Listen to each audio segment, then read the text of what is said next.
नमस्कार दोस्तों, स्वागत है आपका अपने YouTube चैनल एग्जाम टारगेट पर। हम लोग ग्रेविटी डैम पढ़ रहे थे। ग्रेविटी डैम पर आने वाले सारे फोर्सेस हम लोग पढ़ चुके थे।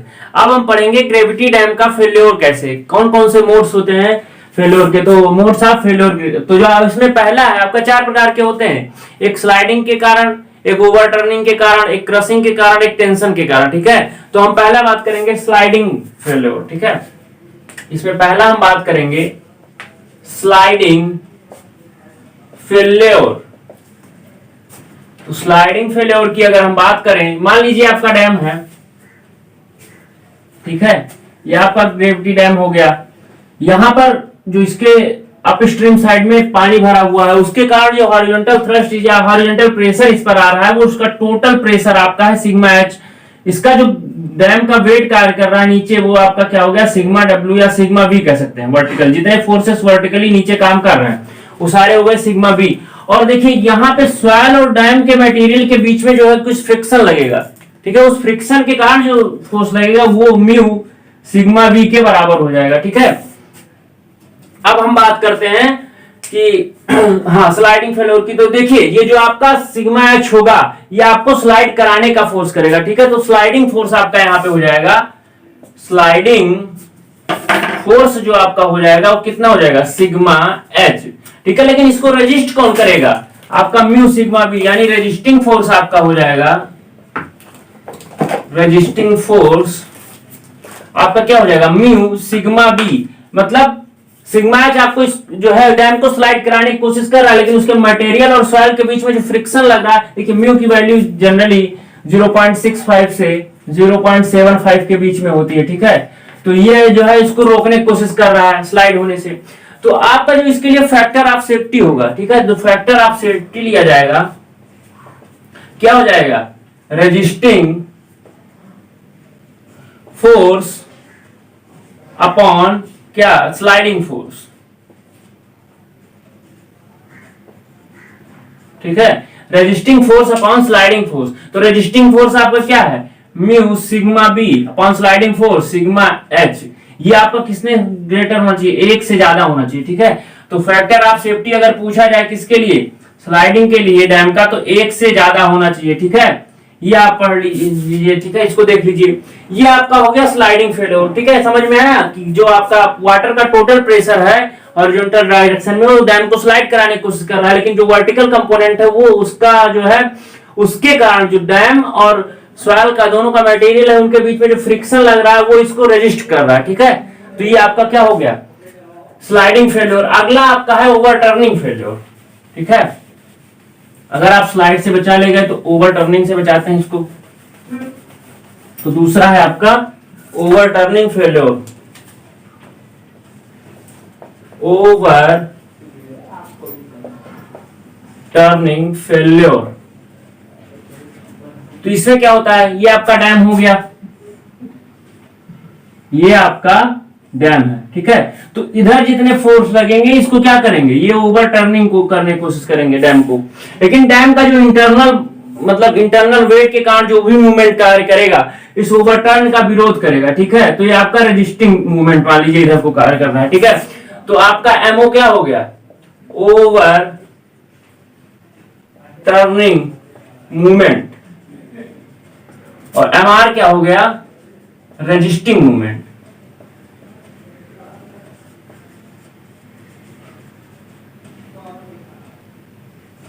देखिए अब जब यहां पे आप देखेंगे, यहां पे टोटल पी जो लगेगा हॉरिजॉन्टल डायरेक्शन में पी, तो ये क्या करेगा, इसको ओवरटर्न को करने की कोशिश करेगा। ठीक है, देख इस पॉइंट के आपका ये कौन सा होता है, टो होता है।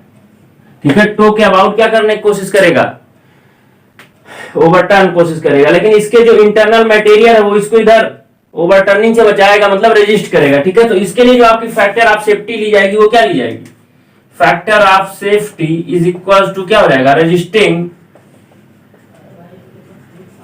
Movement upon overturning movement. ठीक है, ये हो जाएगा आपका क्या, M R upon M O is equal to क्या 1.55। ठीक है, इससे ज्यादा होना चाहिए। 1.55 से क्या होना चाहिए, ज्यादा होना चाहिए आपका, ठीक है, रेजिस्टिंग मूवमेंट का फैक्टर ऑफ सेफ्टी। ठीक है, अब चलते हैं, ये आपका क्या हो गया, ये आपका ओवरटर्निंग फेल्योर के अगेंस्ट हो गया आपका फैक्टर ऑफ सेफ्टी। ठीक है, अगर आपका जो है ओवरटर्निंग से बचाना है तो फैक्टर ऑफ सेफ्टी कितना होना चाहिए, 1.55 से ज्यादा होना चाहिए। अब बात करते हैं आगे आपका अगला जो है वो क्रशिंग फेल्योर। ठीक है, एक चीज और ध्यान दीजिए, इसमें क्या होता है कि जो आपका ओवरटर्निंग होता है इससे पहले आपके डैम में क्रशिंग या टेंशन के कारण फेल्योर हो जाता है। ठीक है, तो ये ओवरटर्निंग कंडीशन डैम में नहीं आती है। ठीक है, ज्यादातर। अब बात करते हैं कि कौन सा क्रशिंग फेल्योर। क्रशिंग फेल्योर, ठीक है, क्रशिंग फेल्योर क्या होता है, ये आपका डैम है।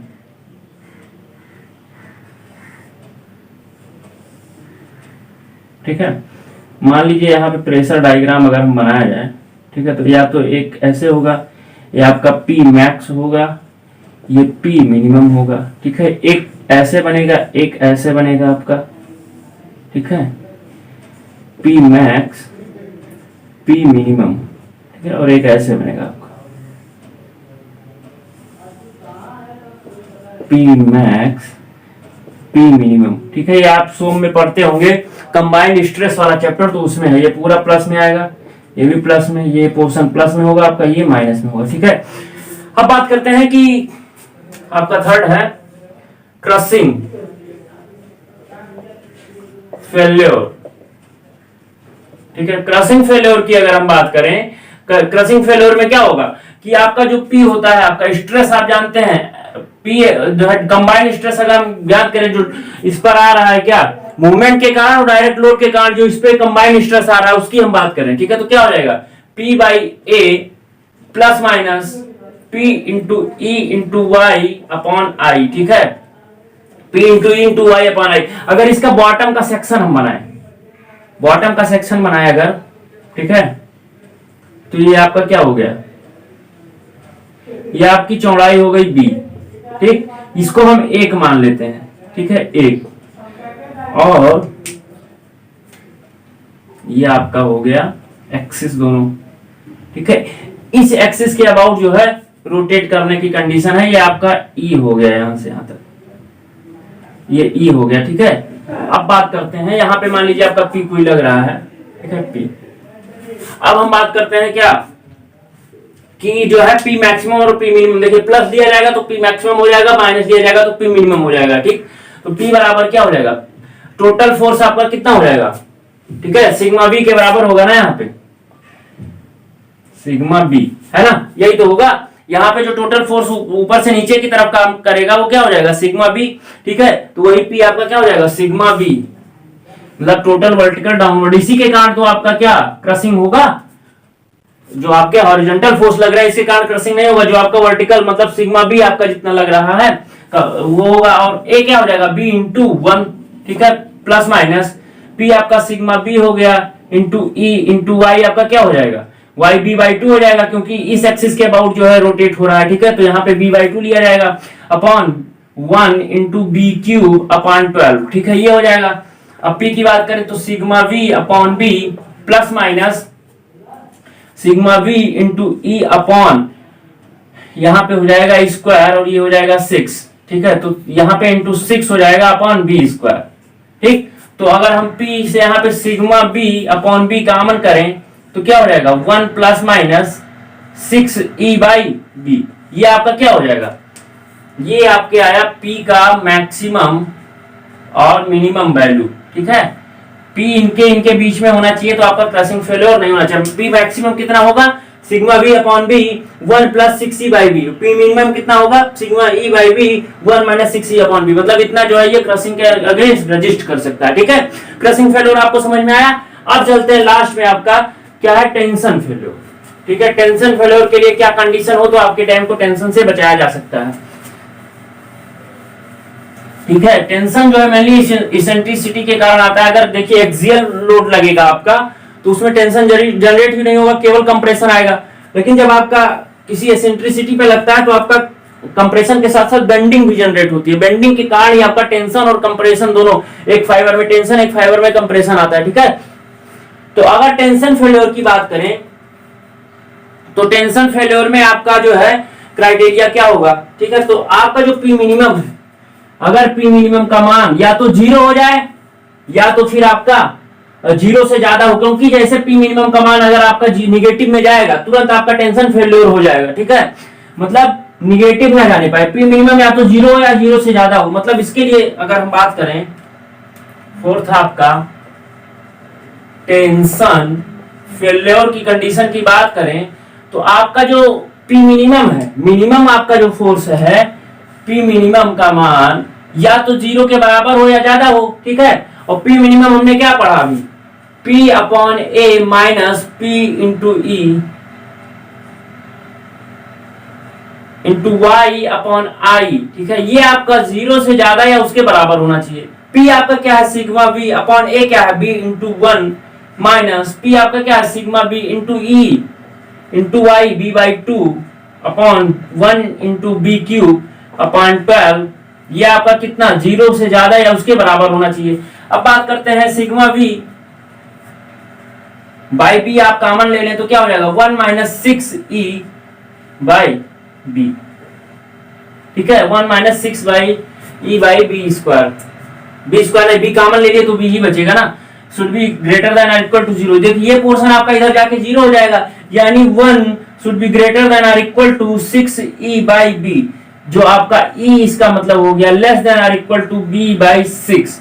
मतलब जो आपकी सेंट्रिसिटी है वो b बाई 6 के बराबर या उससे कम होनी चाहिए। आपका टेंशन फेल्योर को रोकने के लिए आपकी सेंट्रिसिटी b बाई जो है 6 से बराबर या उससे कम होनी चाहिए, यानी इधर b बाई 6 इधर b बाई 6, इसको जोड़ेंगे तो टोटल आपका जो कोर निकल के आएगा क्या b बाई 3 का, ठीक है। इसीलिए इसको क्या कहते हैं मिडिल थर्ड रूल, ठीक है। मिडिल थर्ड रूल इसे कहते हैं। अगर हम यही अगर सर्कुलर होता तो निकल के कितना आता d बाई 4, इसे आप क्या कहते हैं मिडिल फोर्थ रूल, ठीक है।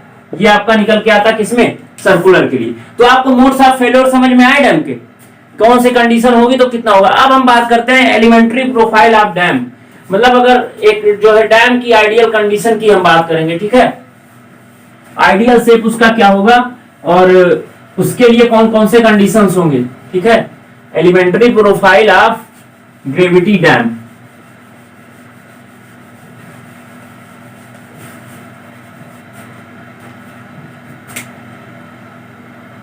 Elementary profile of gravity dam, ठीक है। ग्रेविटी डैम की अगर हम एलिमेंट्री प्रोफाइल की बात करें तो एलिमेंट्री प्रोफाइल की परिभाषा क्या होती है कि डैम का ऐसा क्रॉस सेक्शन बनाइए जिसकी टॉप विड्थ आपकी 0 हो और बॉटम विड्थ बी के उसकी चौड़ाई के बराबर हो, ठीक है। और एक क्या आपका राइट एंगल ट्राइंगल प्राप्त हो, ठीक है। ऐसा शेप डैम का कुछ ऐसा शेप, ठीक। तो ये आपका क्या कहलाएगा एलिमेंट्री प्रोफाइल ऑफ डैम। मान लीजिए टॉप तक इसका पानी भरा हुआ है, h इसकी हाइट है आपकी, v इसकी वेस की चौड़ाई है, ठीक है। ये कंक्रीट का बना हुआ है जिसकी डेंसिटी कितनी है गामा सी पर यूनिट वेट, ठीक है। और जो इसमें जो सीपेज हो रहा है, सीपेज का कोफिशिएंट ऑफ सीपेज कह सकते हैं आप, कोफिशिएंट ऑफ सीपेज आपका कितना है सी है, ठीक है। इतना चीज आप समझ लीजिए। पहले बात करेंगे एलिमेंट्री प्रोफाइल ऑफ डैम की परिभाषा जो है, तो क्या हो जाएगा टॉप विड्थ आपकी 0 बॉटम विड्थ बी के बराबर और जो है आपका एक राइट एंगल ट्रायंगल के रूप में जो प्रोफाइल होती है उसी को क्या कहते हैं एलिमेंट्री प्रोफाइल। अब इसकी हम बात करें जो है इसके वेट की, तो इसका वेट कैसे निकाला जाएगा। देखिए वेट ऑफ डैम की बात करें अगर तो क्या हो जाएगा half into B into H into gamma C, ठीक है। ये आपका वेट हो जाएगा। अब बात करते हैं इंटू 1 कर देंगे क्योंकि इकाई यूनिट लंबाई के लिए ही आपका वेट आएगा, ठीक है। अब बात करें वाटर प्रेशर की, वाटर प्रेशर इधर लगेगा ना h/3 हाइट पर, तो वो कितना हो जाएगा half gamma W H square, ठीक है। यही तो हो जाएगा half gamma W H square, ठीक है। क्योंकि इधर ट्राइंगल बनेगा आपका शेप ऐसा कुछ बनेगा, यहाँ पे गामा डब्ल्यू इंटू एच के बराबर हो जाएगा, यहाँ पे लगेगा पी, तो ये कितना हो जाएगा half gamma W H square. अब बात करें आपका अपलिफ्ट प्रेशर की, अपलिफ्ट प्रेशर आपका हो जाएगा, देखिए यहाँ पे 0 होगा आपका, ऐसे कुछ होगा क्योंकि डाउन स्ट्रीम साइड में आपका पानी नहीं भरा है, ठीक है। यहाँ गामा डब्ल्यू इंटू एच के बराबर है, आपका बी है, तो क्या हो जाएगा half gamma W H into B into C, C ले लेते हैं आपका इसमें coefficient, half C gamma W H, ठीक है, ये आपका अपलिफ्ट प्रेशर होता है, ठीक। Half into C into gamma W into क्या हो जाएगा एच इंटू बी, बी भूल गए यहाँ पे लिखना, ठीक है, half C gamma W H into B, ठीक है। सी की वैल्यू कितनी ली जाएगी, सी की वैल्यू 1 ली जाएगी जब रिजर्वायर आपका फुल हो, रिजर्वायर किस कंडीशन में हो, फुल हो आपका। अगर सी बराबर 0 कब लिया जाएगा, जब रिजर्वायर आपका क्या हो, खाली हो। खाली का मतलब कह सकते हैं इम्पटी, ठीक है, रिजर्वायर आपका इम्पटी हो तो सी की वैल्यू कितनी ली जाएगी, 0 ली जाएगी। अगर आपका रिजर्वायर फुल है तो सी की वैल्यू कितनी ली जाएगी, 1 ली जाएगी, ठीक है। तो ये आपके एलिमेंट्री प्रोफाइल ऑफ डैम के जो है कुछ टर्म्स हो गए। अब हम इसमें भी बात करते हैं आपका 2 केस, जब आपका क्या आपका जो अप स्ट्रीम साइड है उसमें पानी ना भरा हो, मतलब खाली हो आपका, ठीक है, कह सकते हैं when reservoir is empty. Case first की बात करें अगर हम, केस फर्स्ट आपका क्या है, व्हेन रिजर्वायर इज एम्प्टी, मतलब अगर आपका रिजर्वायर क्या है, खाली है, मतलब अप स्ट्रीम साइड में पानी नहीं भरा है, ठीक है। तो प्रेशर आपका कहां पे लगेगा, ये आपका क्या हो गया टो, ये आपका क्या हो गया हील। तो अधिकतम प्रेशर तब आपका कहां पे लगेगा, तब आपका मैक्सिमम प्रेशर किस पर लगेगा, हील पर, ठीक है। अगर आपका रिजर्वायर एम्प्टी है तो मैक्सिमम प्रेशर आपका कहां पे लगेगा, हील पे, ठीक है। ये क्वेश्चन ऑब्जेक्टिव में पूछा जाता है कि अगर आपका रिजर्वायर पूरा खाली है तो डैम पर मैक्सिमम प्रेशर कहां पे कार्य करेगा, टो या हील पे, तो आपका हील पे काम करेगा, ठीक है। अब बात करते हैं कि यहां पे मान लीजिए आपका ये आपका क्या काम कर रहा है, डब्ल्यू, ठीक है, ये आपका वेट कार्य कर रहा है, इसकी क्रिया रेखा ये हो गई, ये आपका रिजल्टेंट काम कर रहा है आर, ठीक है, ये पॉइंट हम मान लेते हैं ए, ठीक है। यहां से यहां तक की दूरी आपकी कितनी हो जाएगी, b/3, यहां से यहां तक b/6, ठीक है। या इसको थोड़ा सा बड़ा लिखते हैं, एक मिनट, थोड़ा सा आपको क्लियर दिखे, इसलिए हम डैम बनाते हैं एलिमेंट्री प्रोफाइल इसका। तो ये आपका डैम हो गया, ठीक, इसका एलिमेंट्री प्रोफाइल हो गया। ये मान लीजिए आपका वेट काम कर रहा है नीचे डब्ल्यू,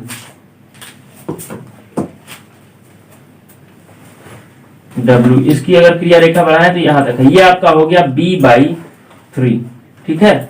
अब हम यहां से रिजल्टेंट की बात करें तो मान लीजिए यहां पर जा रहा है आपका रिजल्टेंट r, तो ये आपका होता है e, और e किसके बराबर है, b/6 के, और ये बची दूरी भी b/6 के। इस पॉइंट को हम a ले लेते हैं, ठीक है, ए ले लिए। अब हम बात करते हैं क्या, व्हेन रिजर्वायर आपका जो, जब आपका रिजर्वायर क्या है, एम्प्टी है, ठीक है, एम्प्टी है तो आपका जो यहाँ पे टो पर निकालेंगे प्रेशर, ठीक है, टो पर आप निकालेंगे अगर, तो देखते हैं कितना आता है। टो पर आपका क्या हो जाएगा, P/A minus P into E into Y upon I. देखिए पे यहाँ पे माइनस क्यों लिए, क्योंकि आपका पता है टो पर कितना होगा, मिनिमम होगा, मतलब जो है पी जो टो है आपका, यहाँ पर प्रेशर जब आपका रिजर्वायर एम्प्टी है तो कितना होगा, मिनिमम होगा। तो पहले हम टो पर यानी मिनिमम निकालते हैं, तो पी आपका कितना हो जाएगा, वर्टिकल डब्ल्यू है आपका, ए कितना हो जाएगा, बी इंटू 1 माइनस पी आपका डब्ल्यू इंटू ई कितना हो जाएगा, b/6 इंटू वाई आपका b/2 upon 1 into b³ upon 12, ठीक है। ये अभी आपको हम बताए ये चीजें। तो सिग्मा 2 आपको कितना हो जाएगा, w/b माइनस कितना हो जाएगा, w into B square by 12 upon b³ upon 12, तो कितना हो जाएगा, सिग्मा 2 की अगर हम बात करें तो w/b माइनस w/b यानी 0। मतलब अगर आपका रिजर्वायर एम्प्टी है तो आपके टो पर प्रेशर कितना आएगा, 0 आएगा, मिनिमम प्रेशर, ठीक है। अब बात करें हील पर प्रेशर की, यहीं पे बात कर लेते हैं हील पर, मतलब सिग्मा हील पर अगर हम बात करें कितना हो जाएगा, ये आपका w/b, ठीक है, यहां से लिखते हैं हम, ठीक है, w/b यहां प्लस हो जाएगा, और कितना हो जाएगा, wb square by 12 upon b³ upon 12, ठीक है। तो कितना हो जाएगा, सिग्मा हील पर कितना हो जाएगा, W by B plus W by B, यानी 2W बाई बी। ठीक है, ये आपका मैक्सिमम प्रेशर हो गया। कहने का मतलब ये हुआ कि अगर आपका रिजर्वायर इम्पटी है, इम्पटी कंडीशन है, तो टो पर आपका जो प्रेशर होगा, टो पर आपका जो प्रेशर होगा वो किसके बराबर होगा? 0 के बराबर होगा। लेकिन जो आपका हील पर प्रेशर होगा वो किसके बराबर होगा? 2W बाई बी की। ये आपका क्या हो गया? ये आपका हो गया पहला केस जब रिजर्वायर इम्पटी है। अगला केस हम आपसे बात करेंगे जब रिजर्वायर आपका क्या हो? फुल हो। ठीक है, जब रिजर्वायर आपका फुल हो, तो फुल में आपका भी दो कंडीशन आएगा। एक जो है फुल के कंडीशन में देखिए आपका प्रेशर कार्य करेगा, तो वहां पे टेंशन भी होगा और ओवरटर्निंग भी होगी। ठीक है, तो दोनों का कंडीशन हम क्या करेंगे? सेटिस्फाई कराएंगे। ठीक है, नो टेंशन कंडीशन, नो जो है स्लाइडिंग, सॉरी ओवरटर्निंग। तो हम कहते कि ओवरटर्निंग होगी नहीं, क्योंकि क्या कह रहे थे, उससे पहले क्रशिंग या टेंशन हो जाएगा। तो हम पहले बात कर लेंगे आपका टेंशन कंडीशन, उसके बाद स्लाइडिंग कंडीशन की बात कर लेंगे। ठीक है, तो हम बात करें अगर ये आपका डैम है, ठीक है, ये आपका क्या हो गया? बी। ठीक है, ये मान लीजिए आपका फुल भरा हुआ है एच हाइट तक। ठीक है, ये आपका वेट डब्ल्यू काम कर रहा है, तो यहां से क्या हो जाएगा? ये B/3, ये आपका आर जा रहा है, ये पॉइंट ए हो गया, ये B/6 हो गया, ई जो आपका होता है। ठीक है, इतना चीजें आप समझ रहे हैं। अब हम बात करते हैं केस सेकंड की। वन रिजर्वायर इज फुल, जब आपका रिजर्वायर फुल कंडीशन में है, मतलब भरा हुआ है, तो इसमें पहला बात करेंगे हम फॉर नो टेंशन। ठीक है, अगर टेंशन ना जनरेट होने दें तो डैम की हाइट कितनी ली जाएगी? ठीक है, मतलब डैम की हाइट कितनी ली जाएगी? तो आप जानते हैं टेंशन में आप क्या करेंगे, जो यहां पर मूवमेंट है, ए पॉइंट पर जो आपका मूवमेंट है, जो टोटल लोड के कारण मूवमेंट है आपका, उसको जीरो कर देंगे। देखिए यहाँ पे आपका सिग्मा एच काम कर रहा है, मतलब P काम कर रहा है आपका, इधर W काम कर रहा है, इधर क्या काम कर रहा है? अपलिफ्ट। इसी क्रिया रेखा पर दोनों के, ठीक है, इसी पर B/3 वाले पर ही आपका क्या काम कर रहा है? अपलिफ्ट। ठीक है, तो सिग्मा एम ए, मतलब ए पॉइंट पर जितना मूवमेंट आ रहा है उसको जीरो कर दीजिए। ठीक है, तो क्या करेंगे आप? P पहले हम ज्ञात करेंगे, तो P क्या होता है? Half gamma W H square.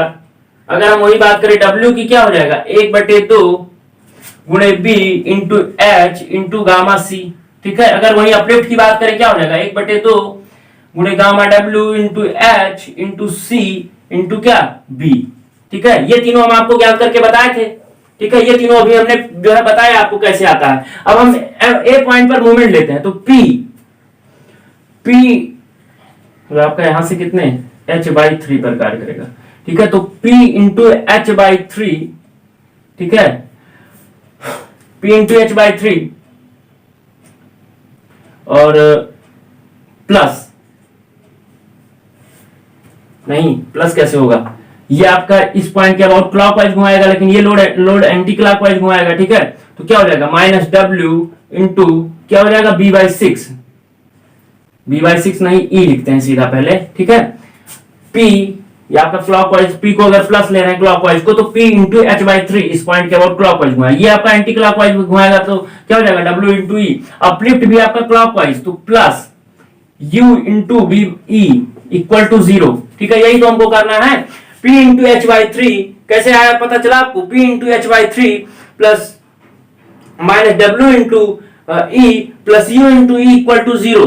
ठीक है, तो हम क्या करेंगे? ठीक है, आप W और U को एक तरफ ले लीजिए, उधर लेके चले जाइए, तो W into E plus minus U into E equal to P into H/3 है।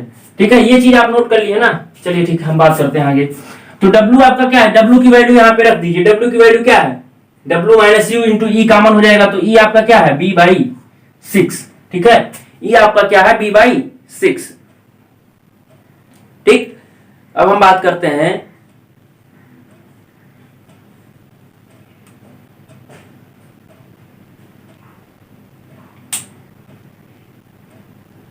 ठीक है, तो आपका हो गया W।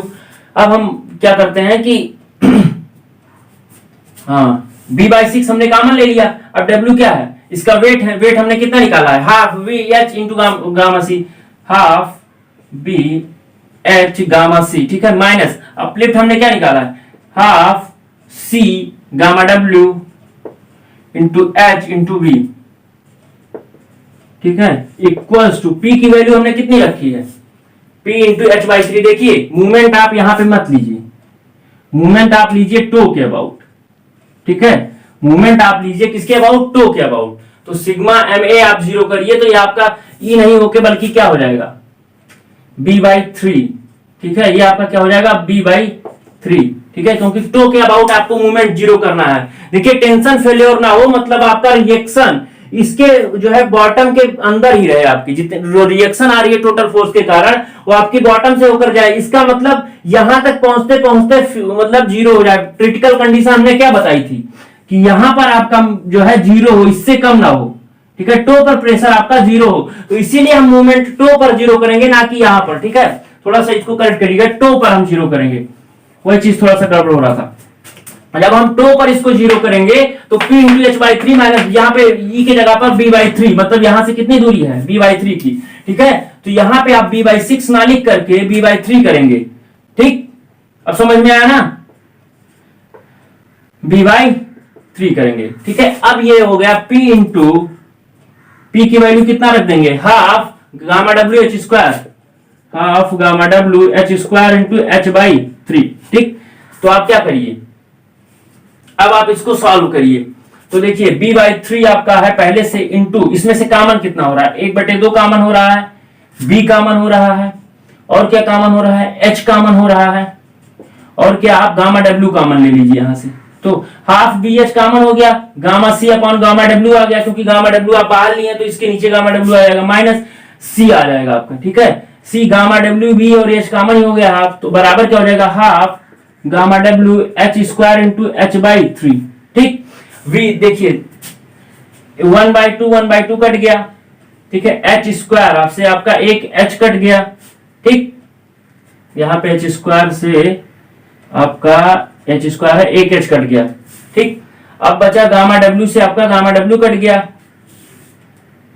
यहां पे आप क्या बचा, B square by 3 into gamma W gamma C upon gamma W, GC बराबर क्या होता है, gamma C upon gamma W, मतलब कंक्रीट का जो है स्पेसिफिक ग्रेविटी क्या हो जाएगा, कंक्रीट का यूनिट वेट, वेट बटे वाटर का यूनिट वेट, तो कंक्रीट का ये आपकी क्या आ जाएगी, स्पेसिफिक ग्रेविटी, ठीक है, minus C is equal to H by 3 cut आपका, तो क्या यहां से आप देखिए क्या हो जाएगा, B square G minus C is equal to H, तो B आपका क्या हो जाएगा, H upon G minus C, यहां पे H स्क्वायर बचा है ना, ये आपका H स्क्वायर, एक ही H कटा था, H square upon G minus C का अंडर रूट हो जाएगा, ठीक है। तो यहां से आपकी जो विड्थ निकल के आएगी, B बॉटम विड्थ निकल के आएगी वो H upon under root G minus C, ठीक है, ये निकल के आएगी कब, अगर आप बॉटम की विड्थ इतना रखेंगे तो आपका टेंशन फेल्योर नहीं होगा, ठीक है, जब आप बॉटम की विड्थ इतना रखेंगे तो टेंशन फेल्योर आपका नहीं होगा। अब बात करते हैं कि ये टेंशन फेल्योर, देखिए हमने मूवमेंट यहां पर क्यों लिया, एक बार फिर से हम आपको समझाते हैं, इस पॉइंट पर क्यों नहीं लिया, क्योंकि जब आपका टेंशन फेल्योर को आपको रोकना है, ठीक है, तो क्या होना चाहिए, रिएक्शन आपकी जो है वो बॉटम से ही होकर जानी चाहिए, डैम के अंदर से ही होकर निकलनी चाहिए, डैम के बाहर नहीं जानी चाहिए, और यहां पर जो मिनिमम हो वो जीरो हो, निगेटिव में ना है प्रेशर टो पर, ठीक है। तो उसको रोकने के लिए हमने क्या किया कि इसके जो ए पॉइंट है इसके अबाउट मूवमेंट जीरो कर दिया, तो यानी इधर आपका पॉजिटिव होगा, यानी निगेटिव नहीं हो सकता, ठीक है, निगेटिव नहीं हो सकता, तो हमने जो है कैलकुलेट करके यहां से भी निकाला आपका टेंशन फेल्योर को रोकने के लिए, जब आपका रिजर्वायर फुल भरा हुआ है तो बी का मान H upon under root GC minus C, C आपका क्या होगा, जब रिजर्वायर फुल हो जाएगा तो 1 हो जाएगा, यहाँ पे फुल है तो 1 हो जाएगा, यहाँ पे अगर एम्प्टी है तो कितना हो जाएगा, 0 हो जाएगा, तो क्या हो जाएगा आपका, ये आपकी बेस की विड्थ निकल के चली आएगी आपकी, ठीक है, इतना रखेंगे आप तो टेंशन फेल्योर नहीं होगा। अब बात करते हैं कि नो स्लाइडिंग के लिए, ठीक है, सेकंड आपका है अगर बॉटम पर स्लाइडिंग नहीं होने देनी है आपको, ठीक है, फॉर सेकंड केस है आपका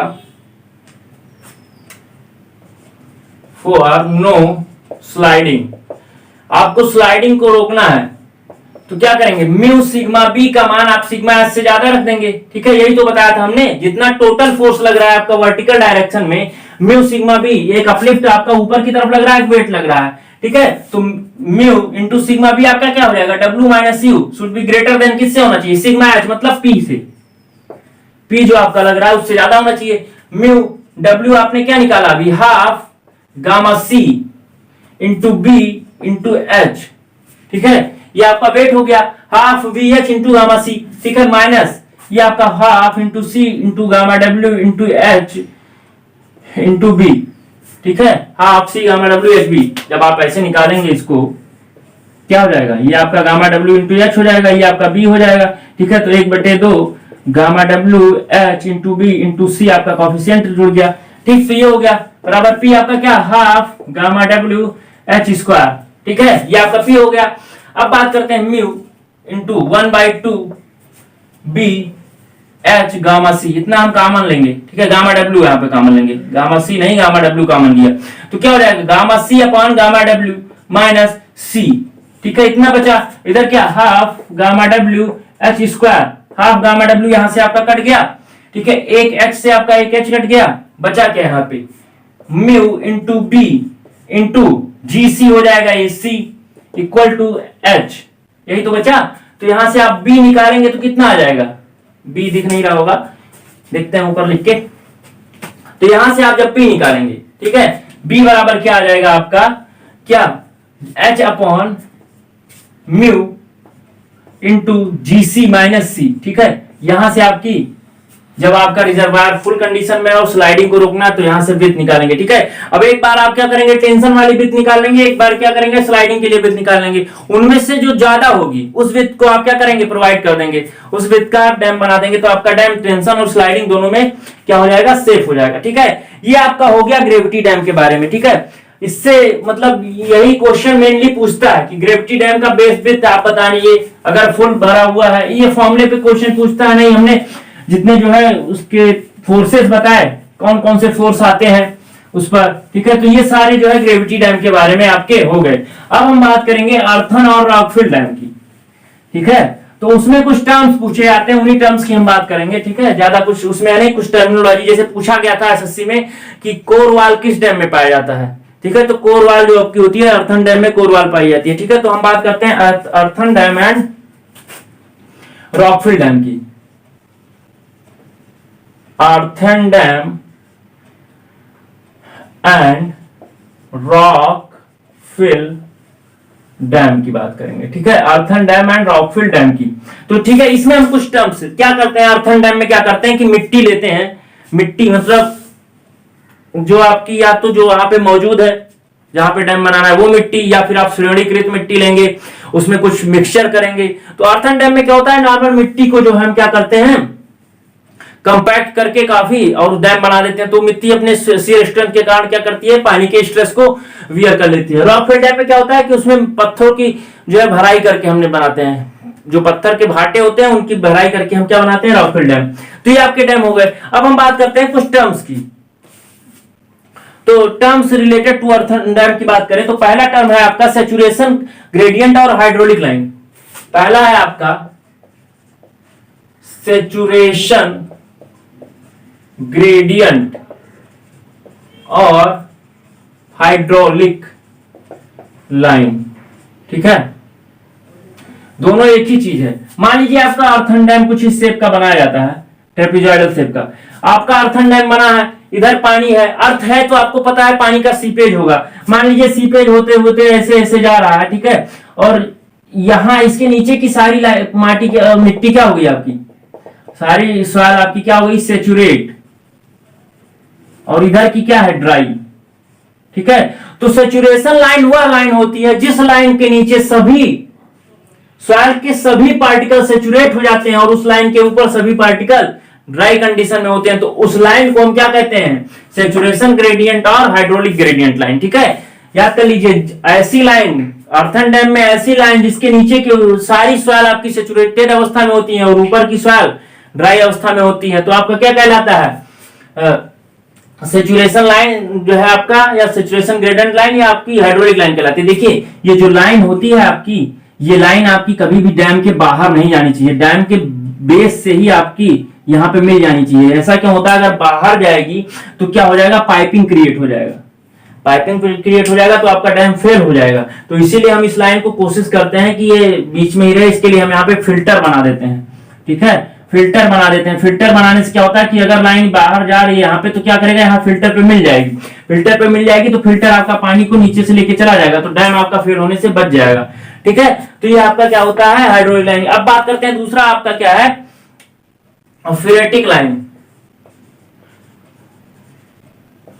फ्रेटिक लाइन एंड सीपेज लाइन। ठीक है, ये कौन सी लाइन होती है?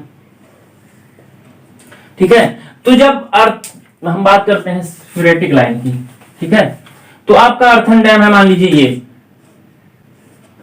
ठीक है, इसमें वाटर सीपेज हो रहा है तो बहुत से सीपेज होते हुए जाएंगे, बहुत सी लाइनें, मतलब सीपेज लाइन होती है कि कोई एक पार्टिकल ले लीजिए, वो जिस रास्ते से सीपेज होते हुए जाएगा वही आपकी सीपेज लाइन कहलाती है। और इन सीपेज लाइन में से एक ऐसी लाइन पकड़िए, ठीक है, इन सीपेज लाइन पर एक ऐसी लाइन पकड़िए, मान लीजिए वो लाइन हम यहां पे पकड़ रहे हैं, ये कोई एक लाइन ऐसी है, इस लाइन पर जो प्रेशर है, ठीक है, लाइन पर प्रेशर की बात करें हम, लाइन पर आपका एटमॉस्फेरिक प्रेशर है, एटमॉस्फेरिक प्रेशर है, ठीक है, और लाइन के नीचे क्या है आपका, पॉजिटिव प्रेशर है, गेज प्रेशर कह सकते हैं, पॉजिटिव गेज प्रेशर। और लाइन के ऊपर क्या है आपका, निगेटिव प्रेशर। ठीक है, ये तीन चीजें आप ध्यान दीजिए कि ऐसी सीपेज लाइन जिस लाइन पर आपका प्रेशर होगा वो एटमॉस्फेरिक प्रेशर होगा, उसके नीचे आपका पॉजिटिव प्रेशर होगा, उसके ऊपर क्या, अगर निगेटिव प्रेशर है तो उस लाइन को हम क्या कहते हैं, फ्रेटिक लाइन। ये आपकी क्या होती है, एक सीपेज लाइन ही होती है, लेकिन इस पर प्रेशर की बात आ जाती है कि इस लाइन पर प्रेशर एटमॉस्फेरिक प्रेशर होता है, इसके नीचे आपका पॉजिटिव गेज प्रेशर होता है, इसके ऊपर निगेटिव गेज प्रेशर होता है। ठीक है, तो आपकी फ्रेटिक लाइन कहलाती है। अगला आपका कोर वाल। क्वेश्चन पूछा गया था कि कोर वाल किस डैम में बनाया जाता है, तो कोर वाल आपका किसका, अर्थन डैम का हिस्सा है। ठीक है, थर्ड आपका है कोर वाल। कोर वाल क्या होती है कि मान लीजिए आप अर्थन डैम बना रहे हैं, अर्थन डैम आप बना रहे हैं तो क्या करते हैं, भीतर में ट्रेपीजॉइडल शेप का पडी क्ले, लोंदा मिट्टी इसको कहते हैं, पडी क्ले से क्या करते हैं, एक इम्परवियस लेयर बना देते हैं, एक इम्परवियस जो है क्या करते हैं, एक डैम बना देते हैं पहले छोटा सा, फिर इसके ऊपर क्या करते हैं, अर्थ की फिलिंग करते हैं। इससे क्या होता है कि आपकी जो सीपेज वगैरह होती है वो यहीं पे आके रुक जाती है। ठीक है, इससे आगे नहीं जाती है। लेकिन इसका जो है डिसएडवांटेज क्या है कि इसका सेटलमेंट अलग होता है, इसका सेटलमेंट अलग होता है, तो डैम आपका फेल कर जाता है, क्योंकि आपकी एक अलग डैम की तरह बिहेव करती है, एक अलग, दोनों संरचनाएं अलग हो जाती हैं, तो क्या होता है, इनका सेटलमेंट के कारण फेलियर हो जाता है। अब बात करते हैं फिल्टर की। जब अभी हमने बात की फिल्टर की, मान लीजिए आपका यहां से आते हुए इधर निकल गया पानी, तो हम क्या करेंगे, यहीं पे एक फिल्टर बना देंगे, तो यहां पे क्या, पानी इस फिल्टर से जो है निकल के नीचे बॉटम में चला जाएगा। फिल्टर में क्या करते हैं, मोटी कड़दार जो है मिट्टी भर देते हैं, तो पानी आपका नीचे चला आता है, तो क्या होता है, यहां पे आपकी जो पाइपिंग कंडीशन होती है उसको रोक देता है, तो यही आपका फिल्टर कहलाता है। ठीक है, अगला बात करते हैं रिप्लैप। रिप्लैप की बात करें तो मान लीजिए आपका कोई, ये आपका अर्थन डैम है, ये आपका क्या, डाउन स्ट्रीम साइड की क्या सतह है, इधर तो पानी भरा होगा, लेकिन इधर जब बारिश होगी तो क्या होगी, ये इराड हो जाएगी, सतह आपकी क्या होगी, नष्ट होने लगती है। तो इस सतह को नष्ट होने से रोकने के लिए इस पर घास बो देते हैं। घास बोने से क्या होती है, घास की जड़ें इस मिट्टी को आपस में बांध लेती हैं, तो इसका इरोडेशन नहीं होता, मतलब ये आपका नष्ट नहीं होता, क्षतिग्रस्त नहीं होता, तो उसी को हम क्या कहते हैं, रिप्रैप कहते हैं। इसको घास बोने को रिप्रैप नहीं कहते हैं, सॉरी, घास बोने को रिप्रैप नहीं कहते हैं, घास बोने को हम क्या कहते हैं, टर्फिंग और सॉर्ड,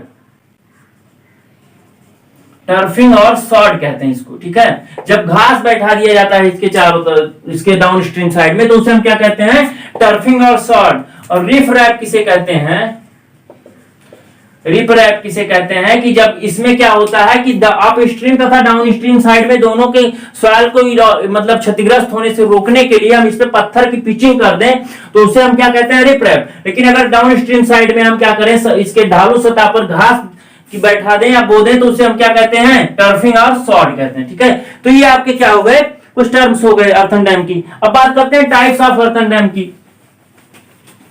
अर्थन डैम के प्रकार की बात करें अगर हम,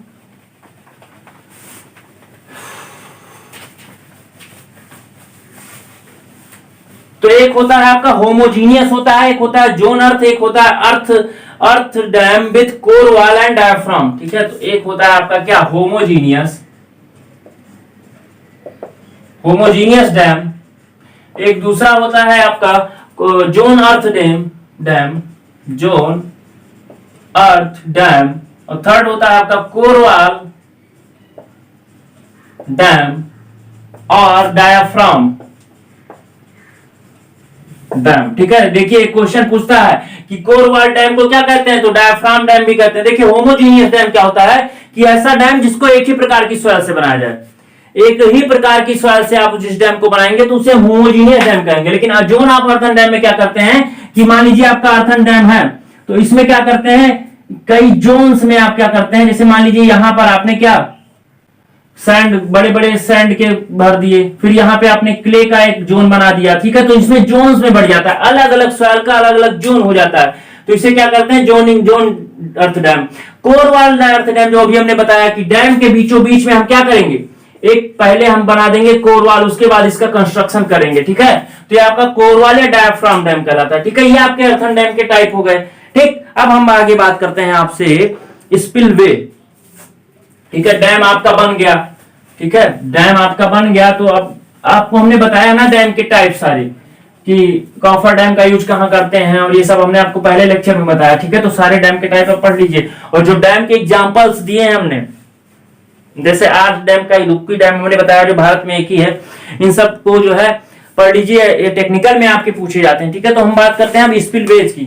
तो स्पिलवे क्यों कंस्ट्रक्ट किया जाता है, स्पिलवे,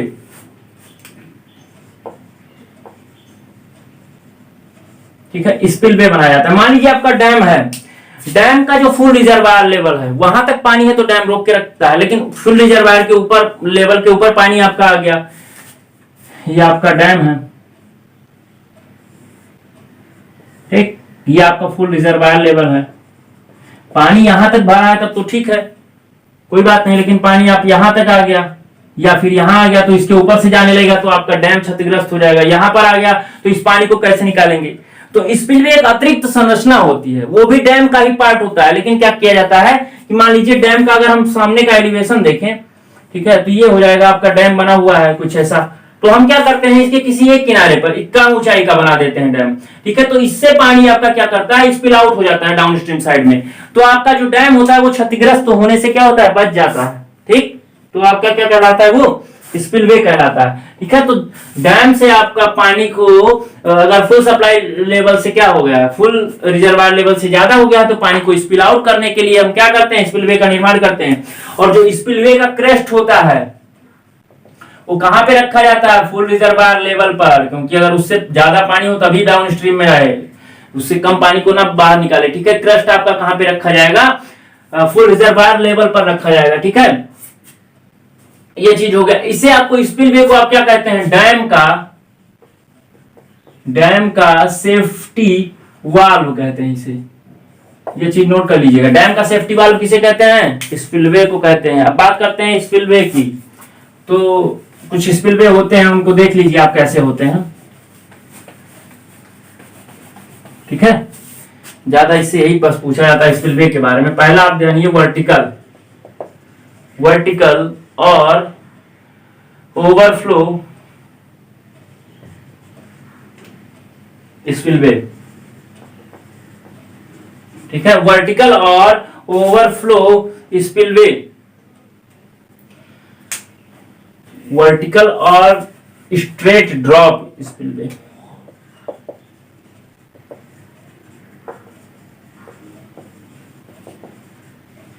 ठीक है, वर्टिकल और स्ट्रेट ड्रॉप स्पिलवे कैसा होता है, आपका क्या, आप कैसे बनाएंगे इस स्पिलवे को, ये आपका डैम है, डैम के कुछ सिरा आप आगे बढ़ा देंगे, ठीक है, क्लिप के आकार का एक सिरा आप क्या करेंगे, थोड़ा सा आगे बढ़ा देंगे, ठीक है, और इसमें क्या करेंगे, पानी आपका डाउन स्ट्रीम साइड में चला जाएगा। जब डाउन स्ट्रीम साइड में जाता है पानी, तो यहां पे आप क्या देखते हैं कि यहां पे आपका कैविटेशन जनरेट हो जाता है, ठीक है, कैविटेशन हो जाता है। तो इस कैविटेशन को रिमूव करने के लिए हम क्या करते हैं, यहाँ पे वेंटिलेशन प्रोवाइड करते हैं, ठीक है, वेंटिलेशन प्रोवाइड करते हैं, ठीक है। इसके बारे में यही इतना जानिए आप, ये पहले पुराने समय मतलब यूज होता था, ओल्डन टाइप का है।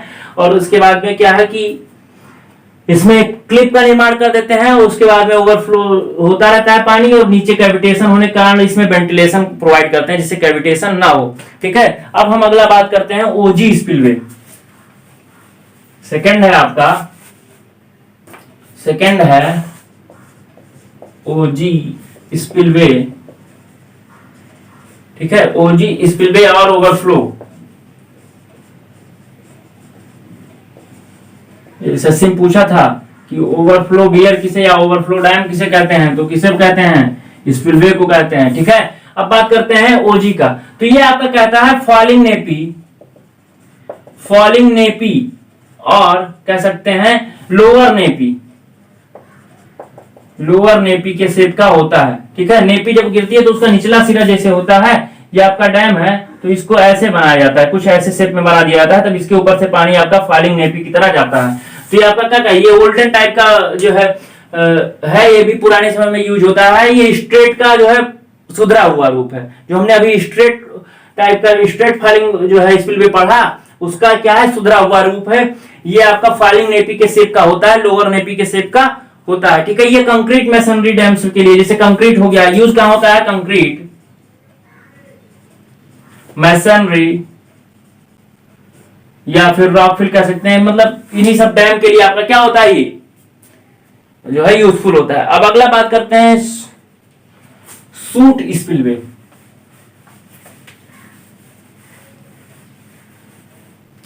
सूट स्पिलवे और ट्रफ स्पिलवे।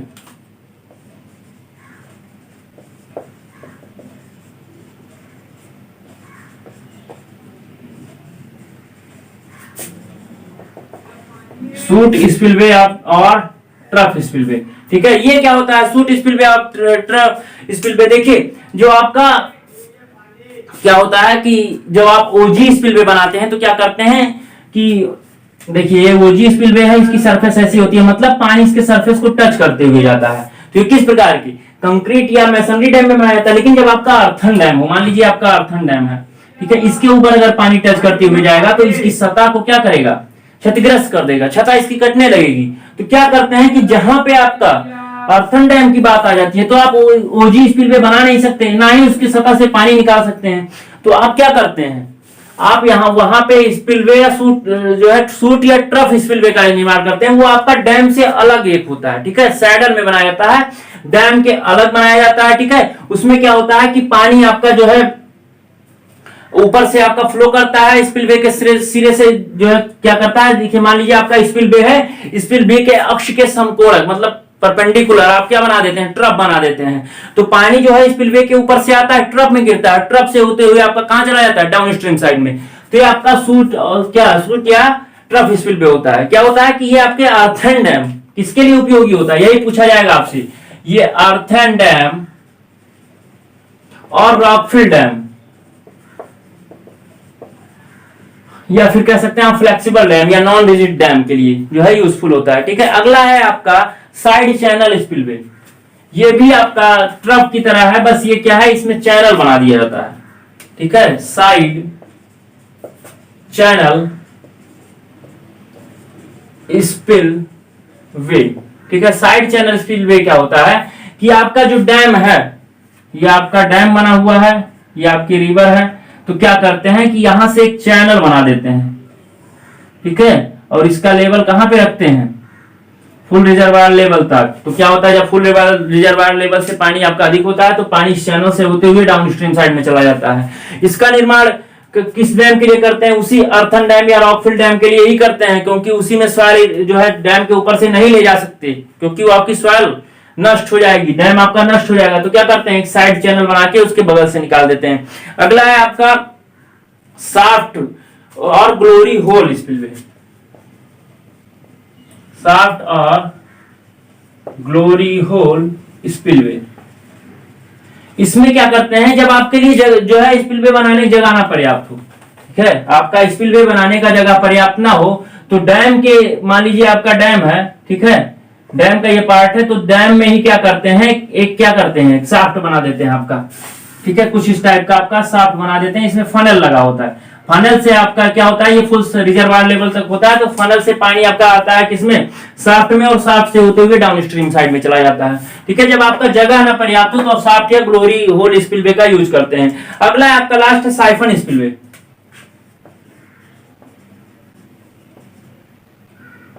ये भी आपका जो है डैम के अंदर ही बनाया जाता है, ठीक है, ये भी साइफन स्पिलवे आपका क्या किया जाता है, डैम के अंदर ही बना दिया जाता है। मान लीजिए आपका डैम है, ठीक है, ये आपका क्या है, डैम है। डैम में हम क्या करते हैं, यहां पे एक साइफन बना देते हैं, साइफन पाइप, जो आपका फुल रिजर्वायर लेवल, मान लीजिए आपका यहां पे है फुल रिजर्वायर लेवल, तो क्या करते हैं, एक साइफन पाइप बना देते हैं, तो ये कुछ ऐसा करके लेके चली जाती है पानी को,